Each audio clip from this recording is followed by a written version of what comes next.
ಅಪ್ಪ ಗೋಡೆ ಹಿಡ್ಕೊಂಡು ನಡೀತಾ ಇದ್ರು. ಅವರು ಕೈ ಇಟ್ಟಲ್ಲೆಲ್ಲ ಗೋಡೆಯ ಬಣ್ಣ ಸ್ವಲ್ಪ ಸ್ವಲ್ಪವೇ ಮಸ್ಕಾಗ್ತಾ ಇತ್ತು. ಇದನ್ನು ನೋಡಿದ ಹೆಂಡತಿಯ ಮುಖಭಾವ ಬದಲಾಗ್ತಾ ಇದ್ದದನ್ನ ನಾನು ಗಮನಿಸಿದೆ. ಅದೊಂದು ದಿನ ಎಂದಿನಂತೆ ಅಪ್ಪ ಗೋಡೆಯ ಮೇಲೆ ಕೈ ಇಟ್ಟಿದ್ರು. ಮಂಡಿ ನೋವಿಗೆ ಎಣ್ಣೆ ಹಚ್ಚಿದ್ರೋ ಏನೋ, ಕೈಗುರುತು ಗೋಡೆಯ ಮೇಲೆ ಹಾಗೆ ಅಂಟಿಕೊಂಡಿತ್ತು. ಹೆಂಡತಿ ಒಳಗೆ ಬಂದು ನನ್ನೊಡನೆ ರೇಗಿಯೇ ಬಿಟ್ಲು. ನನಗೂ ಕೂಡ ಅವತ್ತು ಏನಾಯ್ತು ಏನೋ. ಅಪ್ಪನ ರೂಮಿಗೆ ಹೋದೆ. ಅಪ್ಪ, ನಡೆಯುವಾಗ ಗೋಡೆ ಹಿಡಿಯದೆ ನಡೆಯೋದಕ್ಕೆ ಪ್ರಯತ್ನಿಸಬಾರ್ದೆ ಎಂದೆ. ಧ್ವನಿಯಲ್ಲಿದ್ದ ಅಸಹನೆ ಅತಿಯಾಯ್ತೇನೋ ಅನಿಸಿತು. ಅಪ್ಪ ನನ್ನೆಡೆಗೆ ನೋಡಿದರು. 80 ವರ್ಷದ ಅಪ್ಪನ ಮುಖ ಚಿಕ್ಕ ಮಗು ತಪ್ಪು ಮಾಡಿದಂತಿತ್ತು. ಅಪ್ಪ ಮೌನವಾಗಿ ತಲೆ ತಗ್ಗಿಸಿದ್ರು. ನಾನು ಹಾಗೆ ಹೇಳಬಾರ್ದಿತ್ತು ಅನಿಸಿತು. ಸ್ವಾಭಿಮಾನಿಯಾಗಿದ್ದ ಅಪ್ಪ ಮುಂದೆ ಮೌನಿಯಾದರು. ಆಮೇಲೆ ಗೋಡೆ ಹಿಡಿದು ನಡಿಲಿಲ್ಲ. ಅದೊಂದು ದಿನ ಅಪ್ಪ ಆಯ ತಪ್ಪಿ ಬಿದ್ದು ಹಾಸಿಗೆ ಹಿಡಿದ್ರು. ಮತ್ತೆರಡು ದಿನದಲ್ಲಿ ಇಹಲೋಕವನ್ನೇ ತ್ಯಜಿಸಿದ್ರು. ಗೋಡೆಯಲ್ಲಿ ಮೂಡಿದ್ದ ಅಪ್ಪನ ಕೈಗುರುತು ಕಾಣುವಾಗ ಎದೆಯೊಳಗೆ ಏನೋ ಇರಿದಂತಾಗ್ತಾ ಇತ್ತು. ದಿನಗಳು ಉರುಳ್ತಾ ಇತ್ತು. ಅದೊಂದು ದಿನ ಹೆಂಡತಿ ಎಲ್ಲಾ ಗೋಡೆಗಳಿಗೆ ಬಣ್ಣ ಬಳಿಬೇಕೆಂದು. ಬಣ್ಣ ಹೊಡೆಯುವವರು ಬಂದರು. ನನ್ನ 5 ವರ್ಷದ ಮಗ ಜೀತ್ಗೆ ತಾತ ಅಂದ್ರೆ ಪ್ರಾಣ.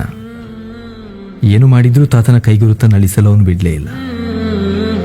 ಅವನ ರಂಪಾಟ ಕಂಡು ಬಣ್ಣ ಬಳಿಯುವವರು, ಸರ್, ಆ ಕೈಗುರುತಿನ ಸುತ್ತ ಪೇಂಟ್ ಮೂಲಕ ಡಿಸೈನ್ ಮಾಡಿ ಸುಂದರವಾಗಿ ಮಾಡಿಕೊಡ್ತೇವೆ, ನೀವು ಇಷ್ಟಪಡ್ತೀರಿ ಎಂದರು. ಮಗನ ಹಠಕ್ಕೆ ಮಣಿಬೇಕಾಯಿತು. ನಿಜವಾಗಿಯೂ ಬಣ್ಣ ಬಳಿಯುವವರು ಅದಕ್ಕೊಂದು ಹೊಸ ರೂಪ ನೀಡಿದ್ರು. ಅದು ಮನೆಗೆ ಬಂದವರ ಗಮನ ಸೆಳೀತಾ ಇತ್ತು.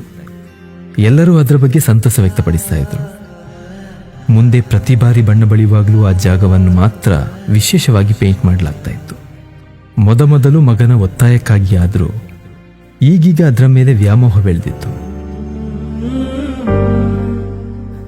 ವರ್ಷಗಳು ಉರುಳುತ್ತಿದ್ದವು. ಮಗನಿಗೆ ಮದುವೆಯಾಗಿದೆ. ಅಂದು ಅಪ್ಪ ಇದ್ದ ಸ್ಥಾನದಲ್ಲಿ ಈಗ ನಾನಿದ್ದೆ. ಅವರಷ್ಟು ವಯಸ್ಸಾಗದಿದ್ರೂ 70ರ ಆಸುಪಾಸಿನಲ್ಲಿದ್ದ ನನಗೆ ಆಗಲೇ ನಡೆಯುವಾಗ ಗೋಡೆಗೊಂದು ಕೈ ಕೊಟ್ಟು ನಡೆಯಬೇಕೆನಿಸುತ್ತಿತ್ತು. ಆದರೂ ನಾನಂದು ಸಿಡಿಮಿಡಿಗೊಂಡಿದ್ದು ನೆನಪಾಗ್ತಾ ಇತ್ತು.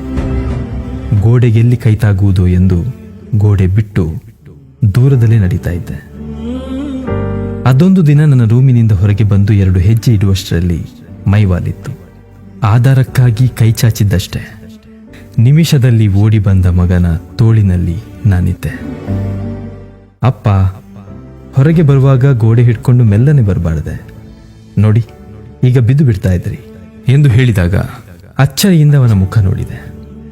ಅವನ ಮುಖದಲ್ಲಿ ಆತಂಕವಿತ್ತು. ಅಪ್ಪನ ಕೈಗುರುತು ಅಲ್ಲೇ ಸ್ವಲ್ಪ ದೂರದ ಗೋಡೆಯಲ್ಲಿತ್ತು. ನೋಡಿದೆ. ಅಪ್ಪನ ಮುಖ ಕಣ್ಣ ಮುಂದೆ ಬಂತು. ನಾನು ಅಪ್ಪನಿಗೆ ಅಂದು ಗದರದೆ ಇದ್ದಿದ್ರೆ ಅಪ್ಪ ಇನ್ನೂ ಸ್ವಲ್ಪ ದಿನ ಬದುಕ್ತಿದ್ರೇನೋ ಅನಿಸಿತು. ಕಣ್ಣು ತುಂಬುತ್ತಿತ್ತು.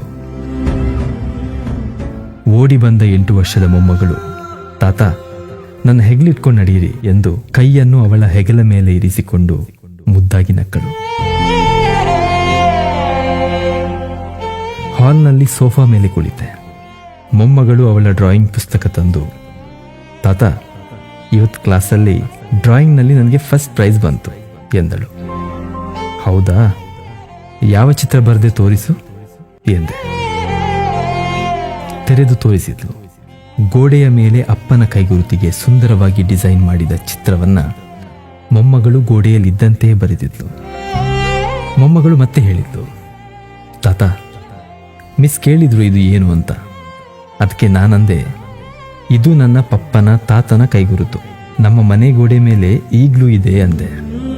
ಅದಕ್ಕೆ ಮಿಸ್, ಮಕ್ಕಳು ಚಿಕ್ಕವರಿರುವಾಗ ಮನೆಯ ಗೋಡೆಯಲ್ಲೆಲ್ಲ ಗೀಚಿದ ಗೆರೆಗಳು, ಚಿತ್ರಗಳು, ಹೆಜ್ಜೆ ಗುರುತು, ಕೈಗುರುತು ಇವುಗಳನ್ನೆಲ್ಲ ನೋಡಿ ನಮ್ಮ ಅಪ್ಪ ಅಮ್ಮ ಪ್ರೀತಿಯಿಂದ ಸಂಭ್ರಮ ಪಡ್ತಾರೆ.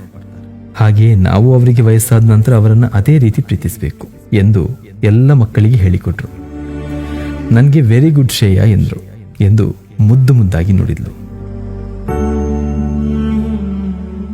ನನಗೆ ಮಗ ಮೊಮ್ಮಗಳ ಮುಂದೆ ತೀರ ಚಿಕ್ಕವನಾದಂತೆ ಅನಿಸಿತು. ರೂಮಿಗೆ ಬಂದೆ. ಬಾಗಿಲು ಮುಚ್ಚಿ, ಅಪ್ಪ, ನನ್ನ ಕ್ಷಮಿಸಿಬಿಡಿ ಅಪ್ಪ ಎಂದು ಮನಸ್ಸು ಹಗುರಾಗುವವರೆಗೂ ಅತ್ತೆ. ಹಾಂ, ನೆನಪಾದಾಗಲೆಲ್ಲ ಕಣ್ಣಂಚು ಒದ್ದೆ ಆಗುತ್ತೆ.